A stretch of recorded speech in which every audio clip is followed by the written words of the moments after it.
con la licenciada Paula Soto Maldonado, directora de Participación Social y Política del Instituto Nacional de las Mujeres. Bienvenida a esta institución, muchas gracias. A Fabiola del Jurado Mendoza, coordinadora general de la Coordinación Nacional de Mujeres Indígenas de México. Bienvenida también, muchas gracias por estar aquí. Y a la licenciada Leticia Soto Acosta, presidenta del Consejo General del Instituto Electoral del Estado de Zacatecas, institución hermana. Muchas gracias por estar aquí, bienvenidas. Y vamos a dar paso a la primera intervención. La doctora María Marván Laborde, ella es a partir del 15 de diciembre de 2011 integrante del Consejo General del Instituto Federal Electoral, ocupando el cargo de consejera electoral. Fue comisionada del IFAI, designada por el presidente de la República el 8 de noviembre de 2002 y ratificada en septiembre de 2006. Desde entonces, su labor en el IFAI se enfocó al fortalecimiento e impulso del derecho de acceso a la información, la promoción de la transparencia y la rendición de cuentas, así como a la protección de los datos personales. Hizo sus estudios de licenciatura en la Facultad de Ciencias Políticas y Sociales de la UNAM, obtuvo el grado de licenciatura en mención honorífica en 1982 y su doctorado en Sociología por la New School of Social Research de Nueva York en el año 2000. Desarrolló su actividad académica como profesora investigadora en la Universidad de Guadalajara. El tema central de su investigación ha sido el desarrollo, la consolidación de la democracia, los procesos electorales y los partidos políticos. Además de la Universidad de Guadalajara, ha dado clases en la UNAM, en el Instituto Tecnológico de Estudios Superiores de Occidente, en el Colegio de Jalisco y actualmente en el ITAM, donde imparte la clase de Teoría Política Clásica. Ha sido autora de numerosos artículos y asimismo fue editorialista en los periódicos Milenio, Siglo XXI y Público. Entre los diversos cargos que ha ocupado destacan la consejera del Instituto Federal Electoral en el Estado de Jalisco, miembro de la Junta de Gobierno y consejera del Consejo Social del Instituto Nacional de las Mujeres. Adelante, consejera, muchas gracias. Muchísimas gracias. Desde luego quiero dar las gracias a todas las presentes y darles la bienvenida al IFE. Creo que hablar de la participación política de la mujer y de la participación política de la mujer en México es evidentemente hablar de un largo camino. La participación ha sido una lucha fundamentalmente del siglo XX. No es extraño, en términos generales pudiéramos decir que el último cuarto del siglo XIX y a lo largo de todo el siglo XX es la época de la expansión del sufragio. Dicho de otra manera, es la época de la inclusión política, no solo de las mujeres. Cuando se hablaba a principios del siglo XIX del sufragio universal, en realidad era bastante poco universal. Es decir, había una serie de exclusiones, ya bien fuera por clase social. Recordemos que en muchas de las primeras democracias, para poder votar había que ser propietario y demostrar cierta cantidad o bien de renta o bien de extensión de la tierra. Había, sin lugar a dudas, una exclusión racial, en muchos casos una exclusión que tenía que ver con la educación y se combinaban de la peor manera la exclusión racial con la exclusión de la educación. No fue sino hasta 1960, alrededor de los 60, 64, 65, que a los hombres y mujeres negros en Estados Unidos les quitaron el requisito de demostrar que debían saber leer y escribir para poder votar. Y desde luego, parte de esta exclusión era la exclusión de las mujeres. En ese sentido, vale decir que hay todo un proceso de lucha, de inclusión política, en el cual las mujeres han tenido una exclusión específica y unos obstáculos precisos que vencer para poder integrarse a la vida política y a la vida política en México. Ha habido una serie de reformas importantes en México, muy lentas a lo largo del siglo XX. Si bien claramente desde la Revolución hubo mujeres que buscaron la inclusión de la mujer, la realidad es que tardamos casi 50 años o un poquito más de 50 años en el siglo XX a fin de que le fuera reconocido el voto a la mujer. Vale la pena detenernos en dos cosas importantes. Estuvimos a punto de obtener el voto durante el sexenio cardenista. De hecho, a instancias del presidente Cárdenas, manda una iniciativa al Congreso, se aprueba en el Congreso y la iniciativa nunca se publica. Curiosamente estuvimos allí en el peor de los mundos posibles. El temor de la derecha de que las mujeres pudiésemos votar, pero también el temor de la izquierda de que todas las mujeres fuésemos o fueran, evidentemente muchas de las mujeres que estábamos aquí no habíamos nacido en esa época, fueran derechistas. No obstante, se aprueba en el Congreso de la Unión el voto femenino, la ley nunca se publica.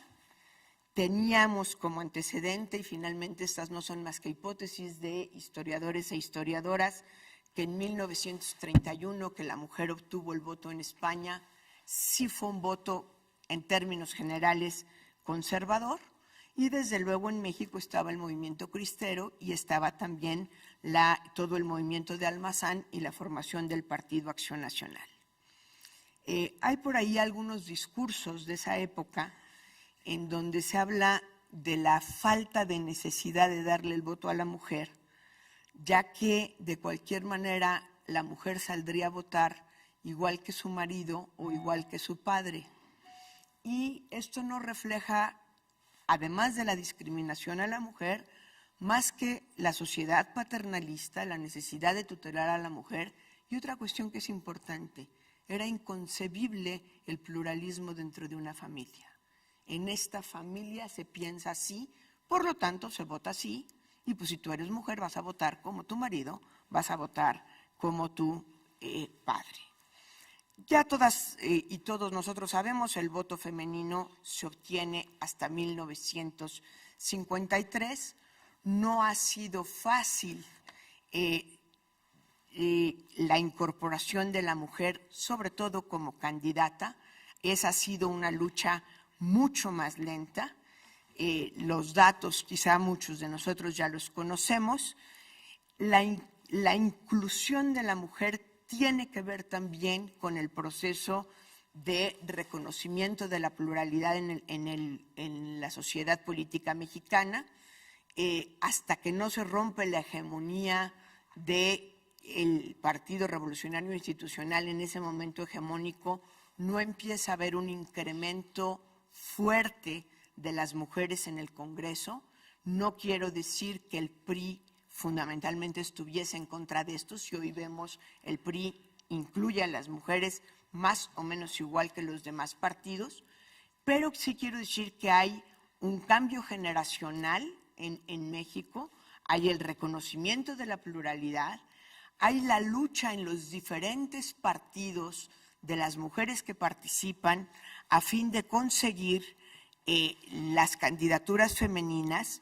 Y hay una parte que me gustaría destacar que hoy sigue siendo importante: los movimientos de mujeres que trascienden a los partidos y que, con independencia de la ideología que puedan tener mujeres militantes o mujeres no militantes, han ido exigiendo y ayudando a que exijamos lugares en los diferentes partidos. Creo que eso ha sido fundamental.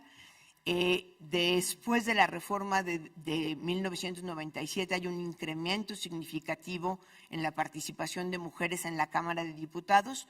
Por dar solo un ejemplo, en 1997, por primera vez en la historia de este país, se rebasa el 10%.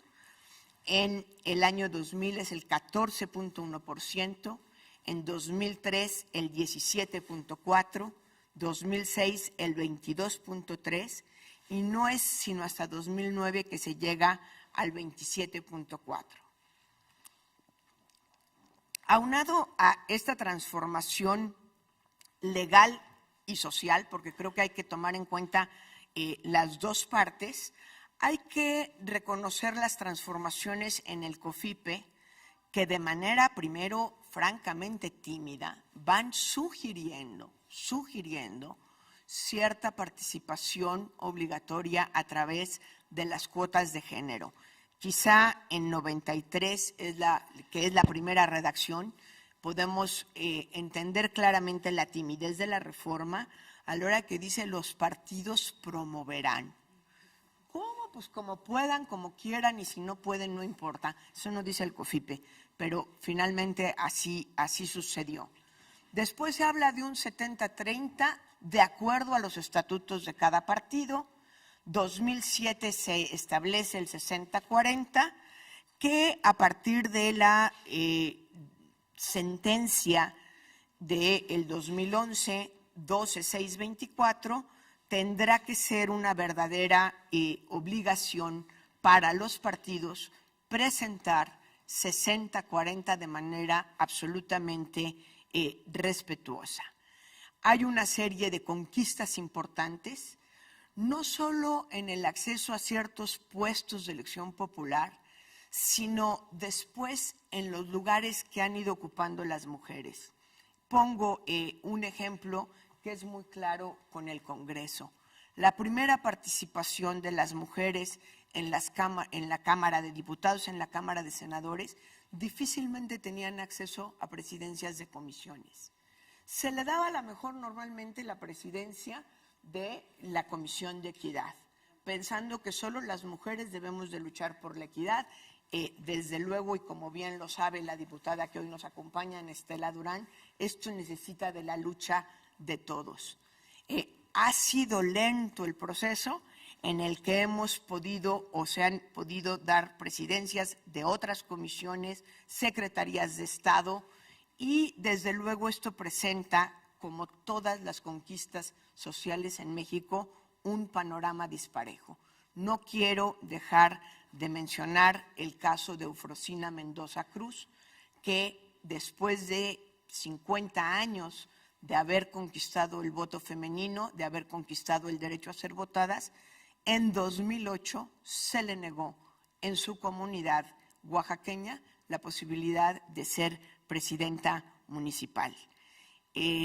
La lucha es importante.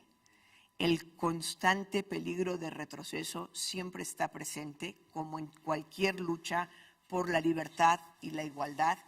Cuando estaba yo en el IFAI, algún día conversando con el politólogo Giovanni Sartori, que tuve el honor que fuera mi maestro, me decía, a ver, pero explícame a qué se dedica esto del IFAI, porque me suena muy extraño. Entonces le fui platicando lo que hacía, y con la ironía que le caracteriza, me dice, está muy bien que usted se dedique a eso. Hace rato hablé como si me hablara de tú, él siempre habla de usted. Está muy bien que usted se dedique a eso, porque en nuestras democracias la libertad está permanentemente amenazada. No pensemos que lo que hemos conquistado está conquistado. Los logros están permanentemente amenazados. Por eso, más que felicitar a todas y a todos en el Día Internacional de la Mujer, que reconozco que no es un día comercial, sino es el día del reconocimiento de una lucha, más que felicitar a todas y a todos en el Día Internacional de la Mujer, les digo, manos a la obra. Se ha logrado mucho, no estamos donde estábamos, perdón. Vean qué forma de decirme que ya se me acabó el tiempo. No, no es cierto, se me olvidó apagar el teléfono. El error fue mío. Les digo, manos a la obra. Lo conquistado hay que defenderlo, hay que trabajar por mucho más. Hay cambios legales, sociales, culturales y políticos que tenemos que conquistar. Así como nuestras madres los conquistaron para nosotros, nosotros los tenemos que conquistar para nuestros hijos, nuestras hijas, nuestros nietos, nuestras nietas y el México que viene. Muchas gracias.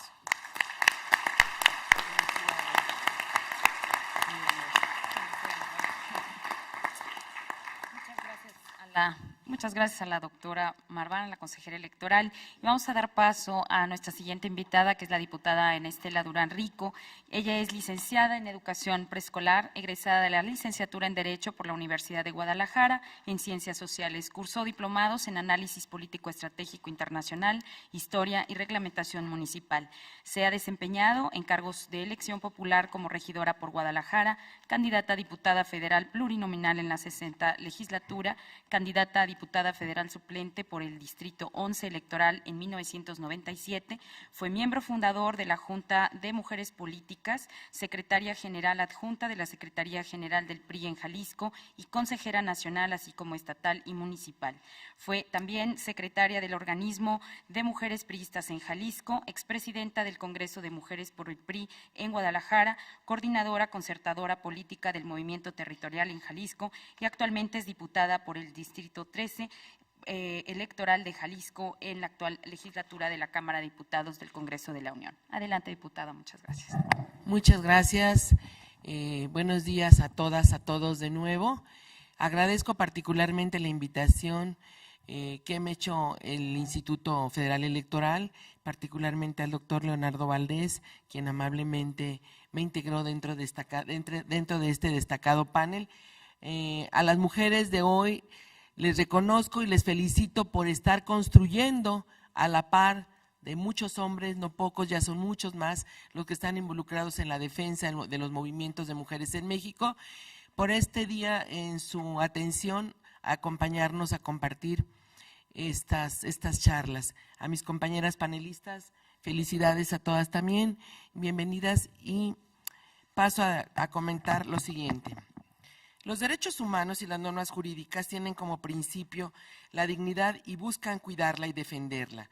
La dignidad es la fuente donde brotan los derechos civiles, políticos, culturales, también los indígenas y los de género, como lo cita la Declaración Universal de los Derechos Humanos en 1948. Buscar la dignidad como valor intrínseco de la persona humana. Es a partir de ella donde se emite el juicio de respeto hacia uno mismo. La participación política de las mujeres es una actividad indispensable para que se transformen todas aquellas condiciones sociales, políticas, económicas y culturales que determinan la inequidad, la desigualdad y la discriminación vigentes en nuestra sociedad. De aquí la necesidad de que la participación política de las mujeres no deba reducirse a su actuación en los procesos electorales, ni a la obtención de cargos públicos, sino que se requiere de una participación comprometida consigo mismas, con las propias mujeres y con la sociedad en el día a día. Para hacernos una idea de la manera en que las mujeres hacen política, es necesario examinar la cultura de género, la cultura política, las barreras y los obstáculos que imposibilitan la plena participación de las mujeres. A ellas les corresponde tomar la responsabilidad y tener una adecuada participación política dentro del gobierno representativo. Esto es una condición para la equidad. Al hacerlo nos obligamos a desmitificar los mecanismos de poder, dejarlos al descubierto y reemplazarlos por apertura, discusiones, libertad y decisiones democráticas.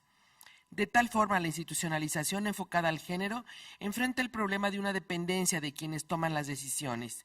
La voluntad política es una pieza fundamental porque articula un proceso de transformación del propio poder del Estado y los modos de resolver la problemática de desigualdad entre mujeres y hombres en el mismo. Para llevar a cabo la consolidación de la equidad, es menester que las propias mujeres estemos posicionadas en los lugares donde se generan los acuerdos. Es así que la participación política es un derecho instituido para crear condiciones y que podamos acceder a los cargos públicos, y debe ser vista como una necesidad de cualquier Estado democrático. No obstante, esta participación ha venido enfrentándose a grandes obstáculos dentro de la misma sociedad, así como en los centros de trabajo, comunidades y en los mismos partidos políticos. Hace unos días la maestra Ruth Zabaleta denunció un nuevo tipo de violencia no configurada en ninguna ley, pero que en la práctica existe, la violencia política. Este tipo de violencia se genera dentro de las cúpulas del poder, en donde se frena el avance de la mujer en la escena política. Sobre ello, Magdi Martínez, el representante de las Naciones Unidas en México, mencionó que la mujer sufre de violencia política al no poder ejercer libremente su derecho a ser electas. porque hay métodos de simulación y nominaciones con poca probabilidades de triunfo. Eso lo vemos muchas veces en los partidos políticos, donde de alguna forma son propuestas algunas mujeres a distritos que saben que son competitivos, pero donde de antemano están de alguna manera entrampadas en algo que los propios partidos saben que no ganarán. Los principales obstáculos de las mujeres en la participación política, me voy a ir enumerando de manera rápida. Uno es la falta de apoyo de la ciudadanía a las candidaturas a las mujeres, ya que se considera un obstáculo importante. Cuando se analizan las causas por qué las mujeres candidatas no reciben votos, surgen los elementos culturales que las ubican en ámbitos opuestos a la política.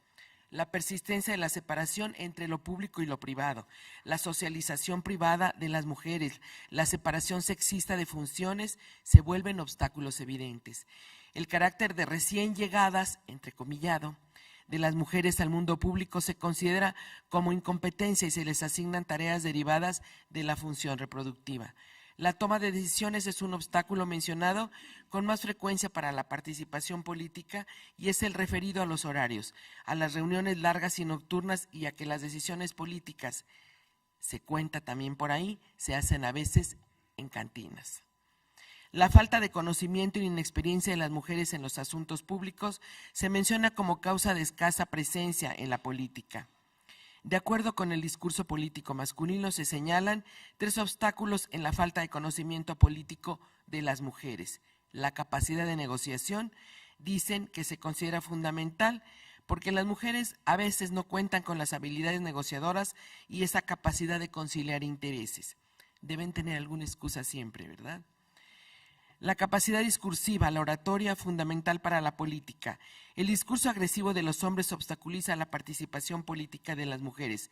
Cabría preguntarse, ¿cuál es la capacidad discursiva de la que se habla? ¿Aquella por la cual se levantan las masas a partir de una consigna resonante o aquella que esgrime los argumentos que podrían ser persuasivos por su lógica en la propuesta? Otro obstáculo que citan es la exigencia de excepcionalidad a las candidatas mujeres, ya que es un elemento que obstaculiza su participación en el ámbito político. Las mujeres no exigen sus derechos de participación por temor reverencial o la disciplina partidaria, entrecomillado. Pareciera que no sucede más que en algunos partidos políticos. Yo platicando con muchas compañeras de todas las corrientes de expresiones políticas del país, veo que sucede en todos.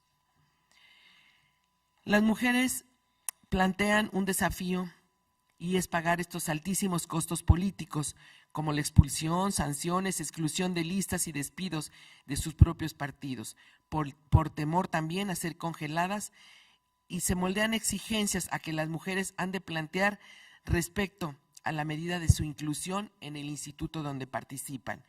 La resistencia a la pérdida del poder político, ceder espacios y a la pérdida del poder sobre las mujeres por parte de los hombres es un obstáculo también para que ellas participen en la política. Las estructuras verticales, anquilosadas y centralizadas de los partidos políticos están generadas por la idea arraigada del amiguismo, caudillismo y de propietarios en los partidos. Con la nueva teoría política se dice que las mujeres demandamos estructuras políticas horizontales. Esa es una excusa muy buena siempre para excluir a las mujeres de los cargos públicos y de las aspiraciones políticas. La falta de interés de las mujeres en la política y el desprestigio hacia lo político son factores identificados como obstáculos. Y pregunta, ¿cómo hacer para convencer a las mujeres de que participen si lo que obtienen es el desprestigio en que está sumida la política? Entonces nos preguntamos las mujeres, ¿qué hacen entonces los hombres en política si es un desprestigio? El factor financiero, la falta de recursos se considera otro elemento obstaculizador para las candidaturas de mujeres. Dicen algunos caballeros de otros partidos políticos, de varios partidos políticos, que las mujeres no tenemos esa posibilidad de generar los recursos económicos para contender en las campañas. Afortunadamente, estas cosas están cambiando en los propios partidos políticos y en el país. La democracia nominada por los hombres es una democracia incompleta. La insuficiente presencia de mujeres en los ámbitos legislativos y ejecutivos es catalogada como un déficit democrático. La representación de las mujeres en la toma de decisiones es una cuestión de justicia y de derechos. La eliminación de obstáculos para la participación de las mujeres es necesaria para una democracia paritaria y la transformación de condiciones culturales, sociales y económicas para mujeres y hombres en la sociedad. Un claro ejemplo de estas acciones es la aprobación del dictamen que se discutió el pasado 15 de diciembre sobre reformar diversas disposiciones al COFIPE. En esta propuesta enviada al Senado para su revisión, se contempla la garantía de la presencia de la mujer en los casos de las suplencias cuando los propietarios se separen de su cargo, es decir, que las fórmulas para diputados y senadores deban ser del mismo género para que en el caso de que una mujer se separe del cargo, sea suplida por otra mujer. ¿Quién no conoce ya el mal llamado caso de las Juanitas? Se hizo histórico. De aprobarse estas cuestiones, me queda un minuto, estaríamos blindando la representación de las mujeres en ambas cámaras. Concluyo diciendo que esta legislatura 61 aprobó en la Ley de Presupuesto y Responsabilidad Hacendaria, pasándome a un tema vinculatorio, obliga al Ejecutivo a incorporar entonces anexos transversales para el gasto de mujeres. Esto lo cito porque también tiene que ver con el gasto para las cuestiones electorales. Con ello también la Ley de Planeación, en donde los ejecutivos en todos los niveles deben presentar la perspectiva de género en todas sus propuestas para desempeñarse en los cargos que quieren. Esto de manera muy general, porque ya el tiempo se nos agota. Estoy citando lo más relevante de la propuesta y yo considero nada más, y sí les pido en este minuto hacer una abreviatura rápida sobre las acciones que deben contribuir a transformar la cultura política en México, y es la valorización del financiamiento público agregado con nuevos instrumentos legales. Las propuestas institucionales para el fortalecimiento y consolidación de organismos nacionales en las mujeres, la lucha por la expansión de la educación con perspectiva de género, construcción de alianzas con las mujeres, capacitación de mujeres y varones en general, de políticas y políticos en lo particular, la nueva jerarquización de lo político, y hay muchos temas pendientes todavía por anexar, como son condiciones laborales en lo general para las mujeres, el énfasis de mayor atención en los medios también, en la distribución de los tiempos que tienen que ver con también la difusión para mujeres, porque vemos que a veces cuando se trata de los asuntos de difusión aparecen casi siempre nuestros compañeros políticos, los varones. Sería cuanto y les agradezco su atención, no sin antes reconocer la amplia, entregada y comprometida labor que el Instituto Federal Electoral, encabezado por el doctor Leonardo Valdés, ha estado desarrollando y que es un compromiso y una nueva etapa en el México de hoy. Muchas gracias.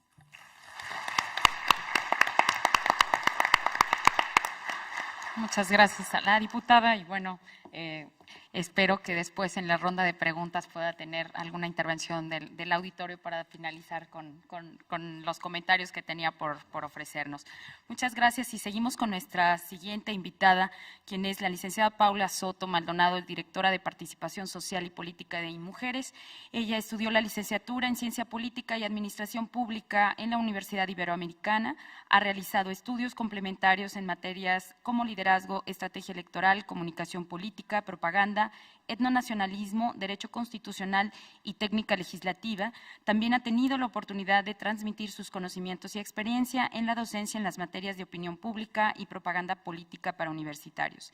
Desde el año de 1994 participa activamente en la vida política del país desde diferentes arenas, desde la consultoría privada y asesoría parlamentaria y gubernamental, en la estrategia electoral, en la coordinación de campañas, en el gobierno federal y la representación popular como diputada local en la Asamblea Legislativa del Distrito Federal. Hoy es directora de Participación Social y Política en el Instituto Nacional de las Mujeres. Adelante, muchas gracias y bienvenida. Muchas gracias. Muchas gracias al consejero presidente y a la doctora Balbuena por la invitación. Y para mí es un gusto compartir esta mesa. Muchas felicidades a todas y a todos. La participación política de las mujeres no es un tema novedoso. los diagnósticos, los temas los tenemos claros y las consecuencias también. No requerimos dar más explicaciones o justificaciones acerca del por qué resulta necesaria la presencia de mujeres en el espacio público. No hay más que decir. Es un asunto de justicia, es un asunto de eficiencia y es un asunto de democracia. En el mismo sentido, las cuotas, como medida de acción afirmativa, no debieran seguir generando debates absurdos en torno a si son justas o no, si atentan contra la meritocracia o si estamos realmente preparadas para ejercer los cargos. ¿Por qué si las cuotas han sido, sin duda alguna, un mecanismo efectivo para incrementar el porcentaje total de mujeres en cargos de elección popular, siguen generando incomodidades en las altas esferas de los partidos políticos que se aferran en reproducir mitos en torno a la falta de presencia de mujeres, la falta de interés o la falta de capacidades electorales y que elección tras elección estos encuentran formas cada vez más novedosas para no cumplir con la norma? En lo que refiere a nuestra participación como votantes, las mujeres integramos el 51.7% del padrón electoral, 51.9% de la lista nominal y según un estudio publicado por esta institución, el Instituto Federal Electoral, con base en el análisis de las listas de votación de las elecciones de 2009, representamos el 55.7% de las personas votantes en dicha contienda. Las mujeres mexicanas somos más en términos poblacionales y en términos de registros electorales y también votamos más.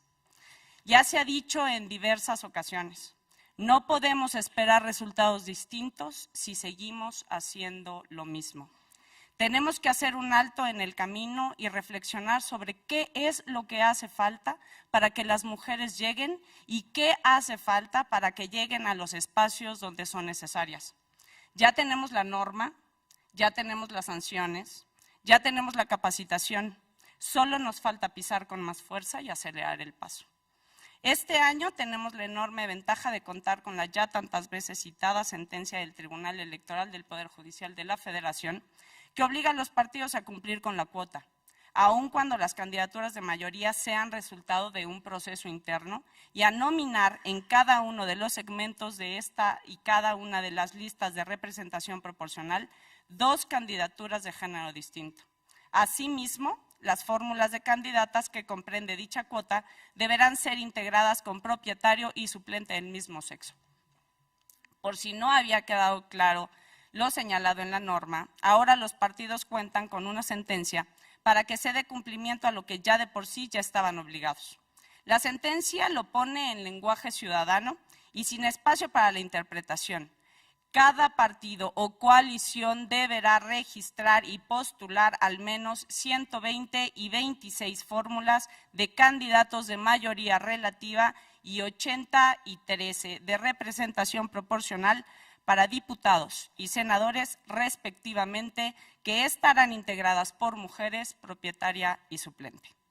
Si los partidos políticos no encuentran otra intrépida forma de violar lo establecido, este año veremos en las listas de candidaturas más de 2,000 mujeres compitiendo por cargos a nivel federal, más las que se sumen a nivel local.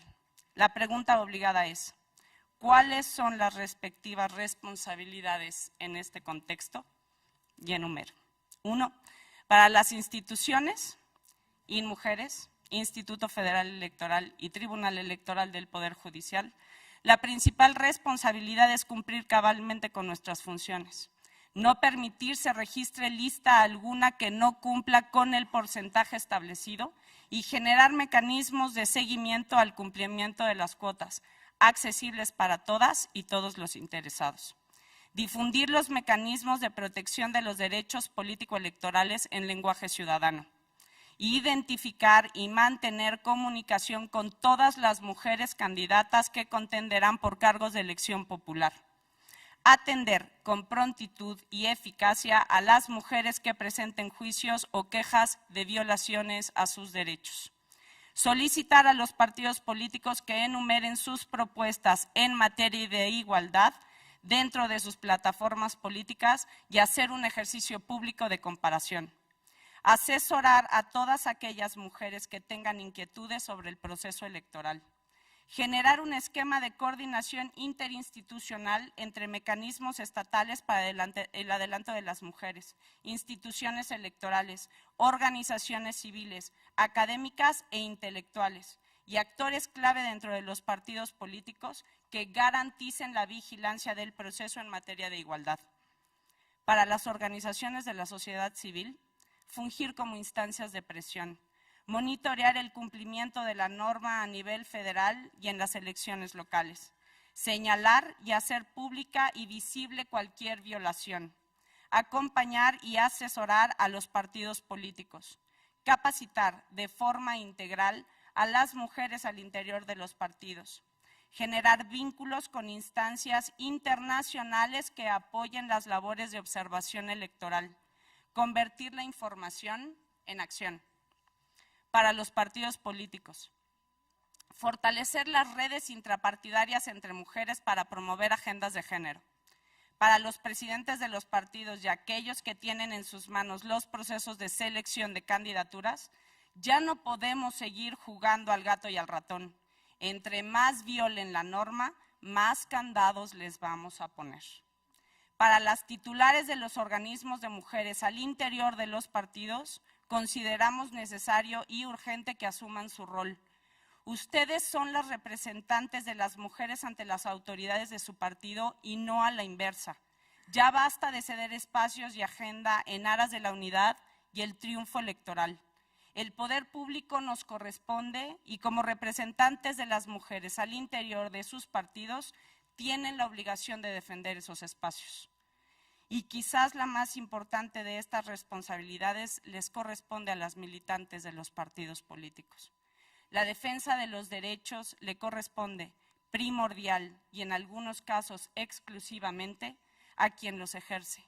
De nada servirá el enorme esfuerzo institucional de la sociedad civil para que más mujeres lleguen si ustedes no pugnan y no se informan de sus derechos para ocupar esos lugares.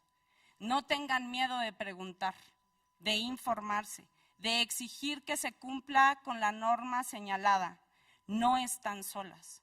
En este contexto se vuelve inminente la necesidad de redoblar esfuerzos para impedir un retroceso en la igualdad de género que limite el avance democrático del país y no garantice los espacios tan arduamente conquistados por el movimiento de mujeres. Nos respalda una base jurídica nacional e internacional que fundamenta la inclusión de las mujeres en la representación política. Este país no logrará un pleno desarrollo hasta que las voces de las mujeres se comiencen a escuchar y a traducir en decisiones gubernamentales y en políticas públicas desde nuestra mirada. El día de hoy, las exhorto a que refrendemos nuestro compromiso como funcionarias, como líderes de organizaciones, como militantes de los partidos, como mujeres, todas juntas cumpliendo con nuestras funciones y trabajando de manera coordinada, podemos lograr unas elecciones sin precedente para nuestro país. Y retomo las palabras de la consejera María Marván. Mantengamos todas manos a la obra. Muchas gracias. Muchas gracias. Muchas gracias a la licenciada Paula Soto. Y continuamos con Fabiola del Jurado Mendoza, quien ella es mujer indígena nahua, nacida en Tepoztlán, Morelos, y desde niña participó en danzas tradicionales de su comunidad, así como de las fiestas tradicionales que su abuela le enseñó a querer respetar y difundir y sentirse orgullosa. Empieza su participación comunitaria en las comunidades eclesiales de base y posteriormente realiza sus estudios de licenciatura en psicología y junto con un grupo de profesionistas de psicología organizan y gestionan ante el Ayuntamiento Municipal y la Universidad del Estado de Morelos la apertura del Centro Psicológico de Tepoztlán. A partir de 2001 se integra a la Coordinadora de Grupos Culturales Indígenas y Populares, participando como tallerista de los cursos de verano dirigido a niños de las comunidades indígenas del Estado de Morelos. En 2003 inicia sus estudios de posgrado y al término de este año inicia la coordinación con otras mujeres indígenas de Morelos, la creación del área de trabajo Mujeres Indígenas y Líderes Comunitarias. Este trabajo tiene un programa de capacitación con temáticas de autoestima, relaciones humanas, liderazgo, mujer, derechos humanos. En 2006 se integra a la Alianza de Mujeres Indígenas de las Américas, organización de la que es miembro hasta la fecha. En el 2008 es parte del equipo de Relaciones Públicas de la Coordinadora Nacional de Mujeres Indígenas y en marzo de 2009 asume la coordinación general de la CONAMI y por tanto asume la representación ante el Enlace Continental de Mujeres Indígenas de las Américas de la región México. En 2009 también es parte del Grupo Consultivo de Pueblos Indígenas de América Latina y en el 2010 coordina la organización y ejecución de foros regionales preparatorios en México rumbo al 6º Encuentro Continental. Asimismo, ha estado coordinando toda la gestión y organización del 6º Encuentro Continental de Mujeres Indígenas de las Américas que se llevó a cabo en marzo de 2011. Muchas gracias, bienvenida y adelante. Cualitonali, Ximapanoltic, Ascantiogo y Titequité. Buenos días, bienvenidos todas, bienvenidas todas. Hoy vamos a trabajar. Este día, 8 de marzo, las mujeres indígenas conmemoramos el Día Internacional de la Mujer no con un festejo, sino con acciones que permitan cambiar la situación que vivimos en nuestras comunidades y en nuestros pueblos indígenas, en acciones afirmativas que nos permitan pasar de ser sujetas de atención a ser sujetas de derecho. Muchísimas gracias a la compañera Arminda, que ya nos hemos encontrado en otros espacios, al licenciado Valdés Zurita, a las compañeras que están aquí conmigo en la mesa.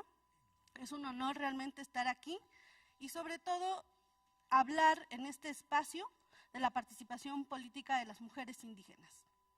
Creo que las mujeres indígenas no debemos estar más tiempo invisibles, sino debemos estar en estos espacios y en muchos otros donde por mucho tiempo se ha negado nuestra participación. En este sentido, hablar de participación política de las mujeres indígenas implica hablar de logros, de avances, pero sobre todo implica hablar de grandes retos, de mucho trabajo por hacer, sobre todo si nos referimos de la participación política en el proceso electoral dentro del sistema normativo institucional. Tocar este tema nos lleva también, forzosamente, a hablar de desigualdad, de discriminación, de racismo, de pobreza, de analfabetismo. Sin embargo, hoy no queremos hablar tanto de esas situaciones, sino más bien de lo que hemos hecho a pesar de esas condiciones que han sido retos y desafíos para poder estar en los espacios que ahora estamos las mujeres indígenas. Las mujeres indígenas venimos participando en varios niveles, desde la comunidad, en los comités comunitarios, como autoridades comunitarias, como talleristas, también a nivel estatal, a nivel nacional y a niveles internacionales. Hemos estado trabajando las mujeres indígenas, hemos estado abriendo espacios, abriendo puertas y cada vez vamos teniendo más presencia. Ha habido también mujeres indígenas ya presidentas municipales, diputadas. Ha sido un camino no fácil, donde nos hemos encontrado muchas veces con aliados, con aliadas, que han fortalecido nuestros conocimientos y que han fortalecido también el proceso para la apertura de estos espacios. También es cierto que existen leyes a nivel nacional y a nivel internacional que sustentan nuestra participación política. Sin embargo, muchas veces las leyes solamente son letra muerta porque no se hacen válidos y efectivos esos derechos. Poco a poco hemos tenido que aprender las mujeres indígenas a hacer también una doble lucha por nuestros derechos a participar en la vida política, tanto al interior de nuestras comunidades como al exterior. Es decir, una lucha en dos sistemas normativos. Una lucha que ha implicado aprender doblemente, que ha implicado muchísimo trabajo. En este periodo legislativo hay 8 diputados indígenas. Y de esos diputados indígenas, ¿cuántos son mujeres? seguramente que el 50% no, seguramente que es un mínimo. Es decir, las mujeres indígenas seguimos siendo siempre un porcentaje mínimo cuando hablamos de participación política. Las mujeres indígenas también hemos estado revisando varios pendientes, no solo que aseguren nuestra participación, sino que hagan efectiva nuestra participación y nuestra presencia en los espacios de toma de decisiones. Hemos estado analizando que la redistritación que se ha hecho es un avance, sin lugar a duda. Sin embargo, consideramos que se tiene que profundizar y replantear una nueva redistritación, con nuestra participación de las mujeres indígenas y de nuestros pueblos, porque no se hizo así. Y entonces es necesario plantear esta situación. Es necesario también revisar y generar la participación de nosotras las mujeres indígenas en los procesos de capacitación que existen tanto del IFE como del tribunal, de manera más activa, puesto que hace falta aún comprender nuestros sistemas normativos y nuestras cosmovisiones. Es necesario también replantear los estatutos de los partidos, pues si bien se ha avanzado en el porcentaje de participación de las mujeres, no toman en cuenta el porcentaje de participación para mujeres indígenas. Ese es un gran reto. Es necesario, sin duda alguna, un mayor diálogo entre los pueblos y mujeres indígenas con el IFE, con el Tribunal Electoral, pues consideramos que si queremos hablar de democracia en México, no se debe invisibilizar la participación de las mujeres indígenas.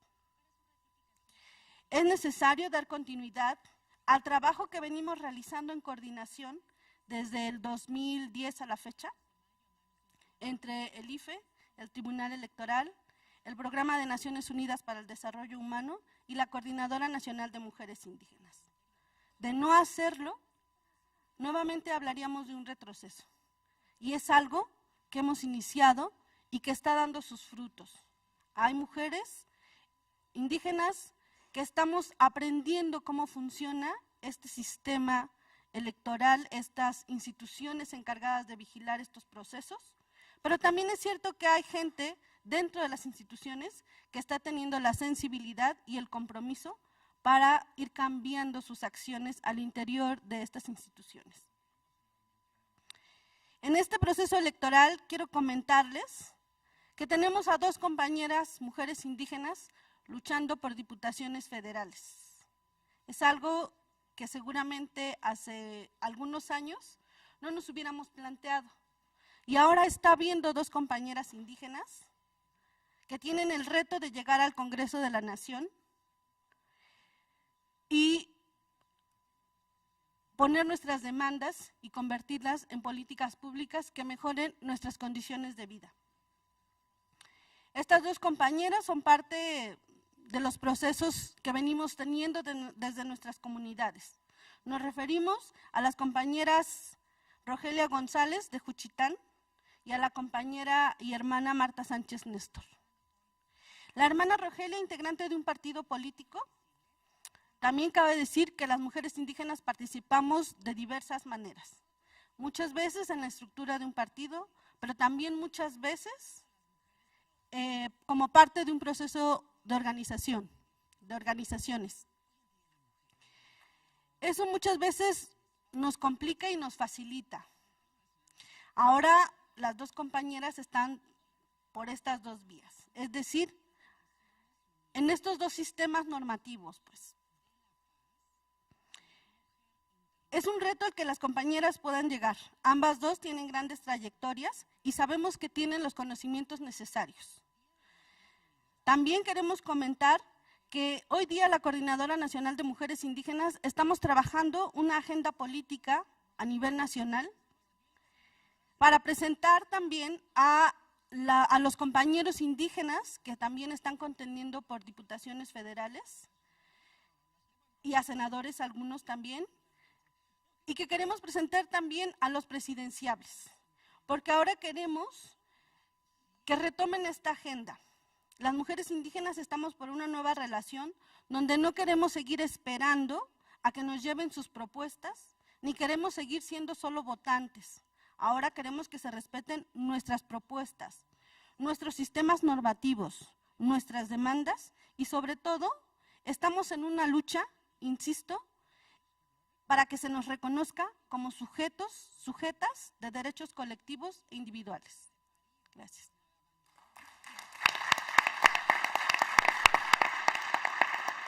Gracias, Fabiola, muy buena. Damos paso a nuestra siguiente invitada, Leticia Soto Acosta. Ella es doctorada por el Instituto Internacional de Derecho y del Estado de la Universidad Autónoma de Zacatecas. Es maestra en Derecho también por el Instituto Nacional en Ciencias Penales y licenciada en Derecho por la Universidad Autónoma de Zacatecas. En el ámbito académico ha impartido clases a nivel superior en la Universidad Autónoma de Zacatecas y en el Instituto Tecnológico y de Estudios Superiores de Monterrey, Campus Zacatecas. También fue miembro fundador de la filial Zacatecas de la Sociedad Mexicana de Criminología. En su trayectoria profesional fue directora general del Sistema de Desarrollo Integral de la Familia en el Estado de Zacatecas, secretaria ejecutiva del Comité Nacional de Desarrollo Comunitario, coordinadora general de Promotoras Sociales Voluntarias del Instituto Mexicano del Seguro Social, directora jurídica de la Secretaría de Gobierno del Estado de Zacatecas, directora de Asuntos Jurídicos y Procesos Legislativos del Poder Legislativo del Estado de Zacatecas y actualmente se desempeña como consejera presidenta del Instituto Electoral del Estado de Zacatecas. Adelante, por favor. Gracias.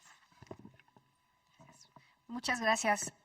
Buenos días a todos y a todas. Yo quiero iniciar agradeciendo tanto a la doctora Balbuena como a nuestro señor presidente del Instituto Federal Electoral, el doctor Valdés Zurita, la invitación para compartir esta mesa. Quiero comentarles a ustedes que la presencia de un instituto electoral de una entidad federativa esta mañana es muy significativo para quienes integramos la gran familia electoral en México. El sistema nacional electoral se conforma por el Instituto Federal Electoral y todas sus instancias, sus delegaciones estatales, pero sin duda alguna también estamos ahí los institutos que integramos en las entidades federativas y que también desarrollamos a nivel local la función tan importante que es la función electoral. Para iniciar, yo quisiera desde luego congratularme de compartir esta mesa con las mujeres destacadas que esta mañana estamos repasando los temas, la agenda pendiente en materia de equidad de género y en camino a una participación paritaria de hombres y mujeres. Y hacerlo con la presencia de la consejera María Marván también es extraordinario para mi persona. Muchas gracias.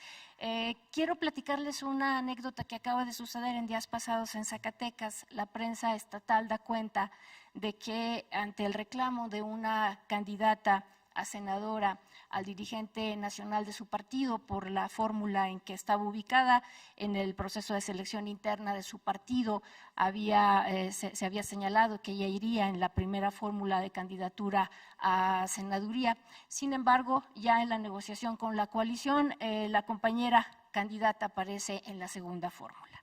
Y el presidente nacional de su partido le decía: no seas caprichosa, no seas caprichosa, no insistas en esto. Y entonces me llevó a reflexionar respecto de lo que es un capricho. Y el capricho es una determinación de obtener algo basada en lo extravagante o absurdo. Entonces resulta que el reclamo de esta joven política zacatecana para el dirigente nacional le parecía un capricho. Al final de cuentas, todo parece indicar que no logrará su objetivo, seguramente por lo extravagante del mismo, y que irá en la segunda fórmula de candidatura a senaduría. Y de eso es de lo que estamos hablando en esta mesa, de cómo, si bien es cierto que se han ido generando el reconocimiento de los derechos, si es verdad que se ha ido asumiendo inclusive los derechos a nivel internacional por parte de las autoridades administrativas y jurisdiccionales electorales de nuestro país. También es cierto que nos encontramos ante esto que ahora conocemos como violencia política y que tiene que ver precisamente con esta conceptualización de que cuando una mujer lucha por alcanzar lo que le es propio, lucha porque su derecho sea respetado, entonces resulta que es un esfuerzo extravagante. Y en este contexto, creo que lo que estamos llamados a revisar esta mañana, como lo decía la maestra Soto, es de qué manera las autoridades electorales, administrativas y jurisdiccionales asumimos de manera consciente y con una idea muy clara de lo que queremos lograr, cómo asumimos este compromiso para hacer efectivos esos derechos. En ese sentido, no está de más volver a reconocer la actuación del Instituto Federal Electoral en el tema del respeto de las cuotas de género y a la Sala Superior del propio Tribunal Electoral del Poder Judicial de la Federación, que ha obligado a que se haga efectivo el derecho de la participación política de las mujeres. En estas láminas que les presentaré, quiero comentarles rápidamente el camino que Zacatecas ha estado siguiendo en relación a este tema. En el 2003 se reconoce las cuotas de género con un 70-30, con un porcentaje de 70-30, y después también en esta reforma se estableció una cuota de género para la integración del Consejo General del IES, lo cual hizo posible la inclusión de mujeres en este órgano administrativo electoral. Se establece un 2% de aplicación para centros de capacitación política con perspectiva de género. Pero me parece que la reforma más importante ocurre en el 2009, en el que Zacatecas, pionero en la materia, obliga al registro de candidaturas de fórmula del mismo género. Varón propietario, varón suplente, mujer propietaria, mujer suplente, pero además se cerró la pinza, y esto me parece importante, al obligar a que las sustituciones de candidaturas sean del mismo género, porque como se decía en esta mesa por la diputada, luego buscan de una manera muy creativa los varones cómo darle la vuelta a la disposición. Entonces, el tema de las sustituciones es bien importante para que la sustitución siempre sea también por el mismo género. Además de esto, se estipuló el 3% del financiamiento público estatal para los partidos políticos, que debe de ser destinado para la capacitación, promoción y desarrollo del liderazgo político de las mujeres. En este sentido, hemos seguido el camino que el IFE y su experiencia va marcando, y como hemos visto, creo que ya el más feminista del Instituto Federal Electoral, después de la doctora Balbuena y del señor presidente, sin duda alguna es el contador Cristalinas, y ahora celebramos que en la integración del Consejo se haya integrado la consejera María Marván, que tiene desde luego una claridad muy seria con respecto a lo que hay que hacer en esta materia. Además de esto, quiero comentarles que los ingresos que obtiene el Instituto Electoral del Estado de Zacatecas por multas serán aplicados a cuestiones de participación democrática de la ciudadanía con perspectiva de género. Sin duda alguna, que resulta atractivo entonces multar a los partidos políticos para aplicar los recursos en esta materia. No, no es cierto, pero sí es verdad que se da esta intención política y que ahora estaremos aplicando eso.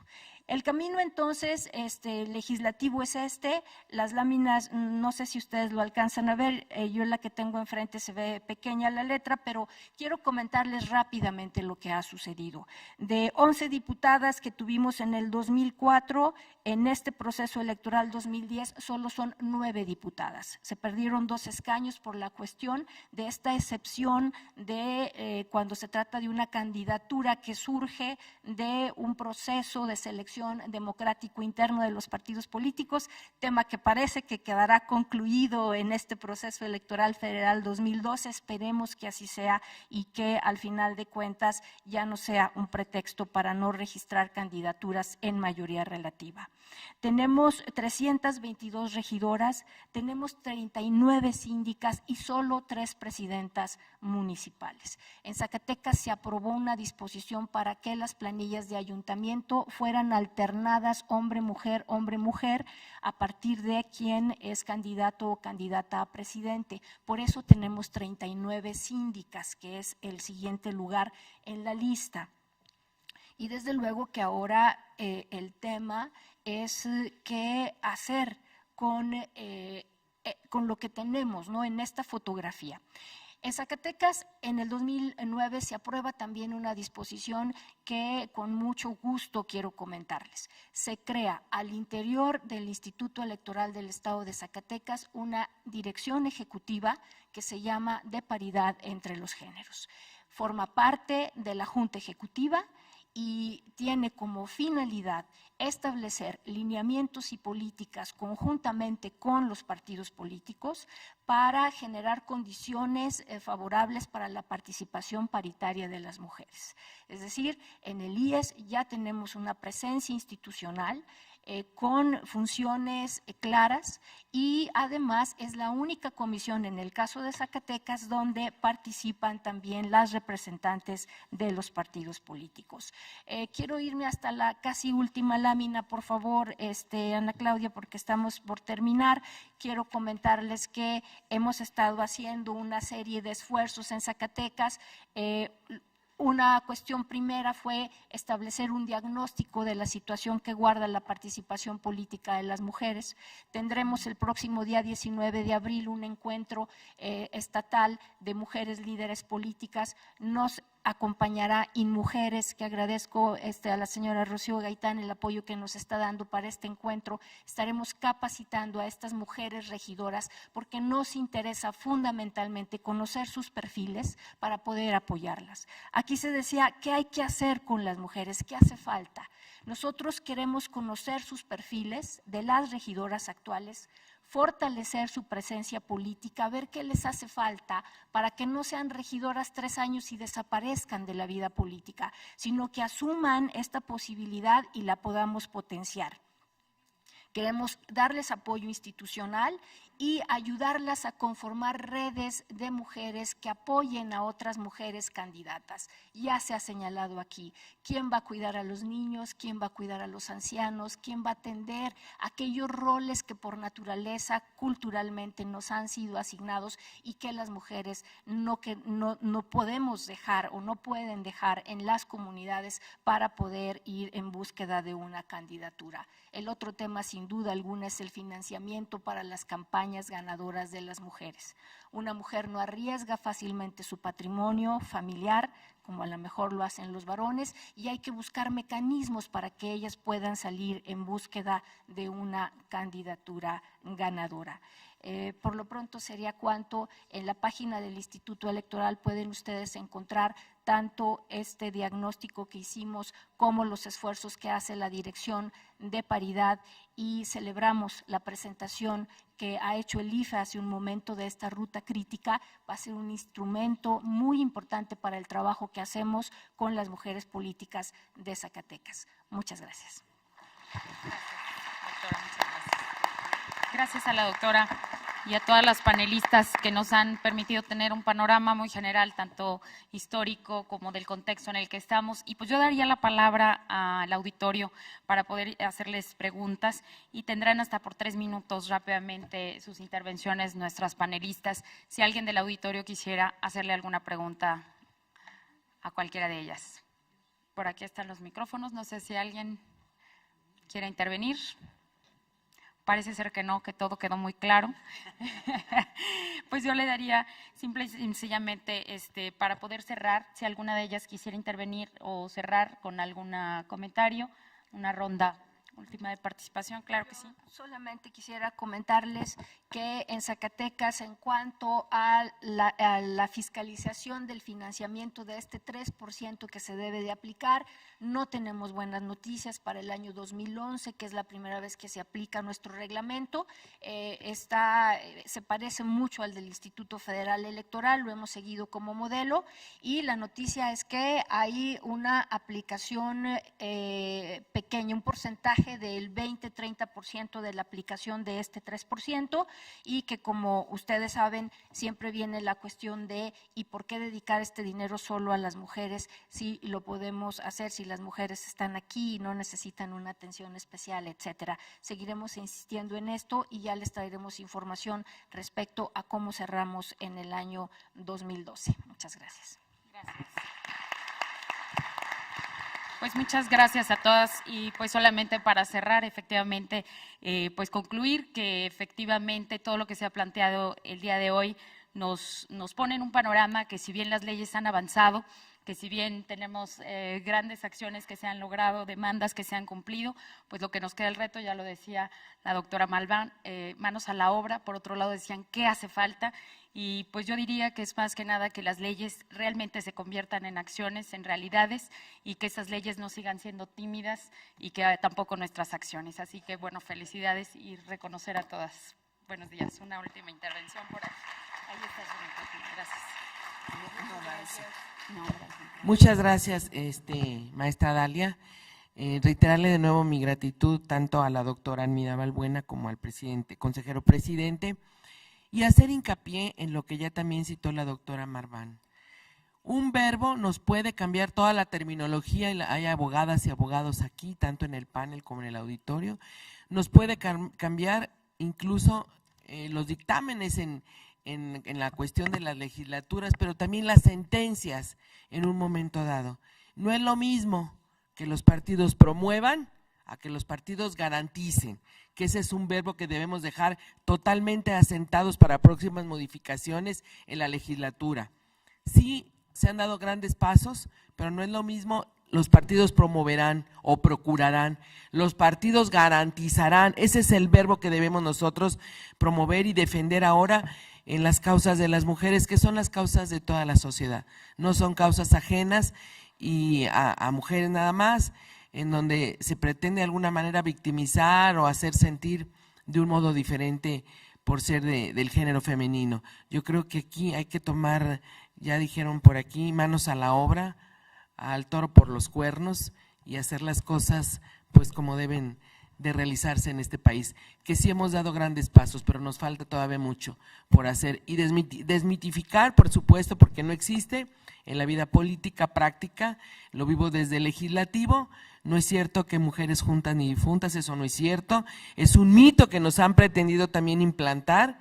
Podemos tener grandes acuerdos y hay consensos para sacar situaciones favorables a favor de las mujeres. Muchísimas gracias y felicidades a todas. Sigamos construyendo juntas. Gracias a todas. Tenemos un reconocimiento para nuestras panelistas por parte del doctor Valdés, a la diputada Anestela Durán. Muchas gracias. Yo se los hago.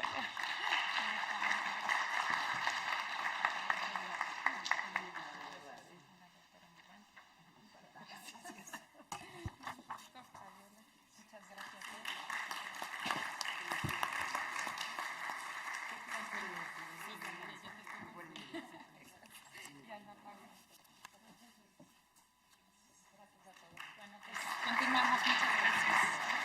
Gracias.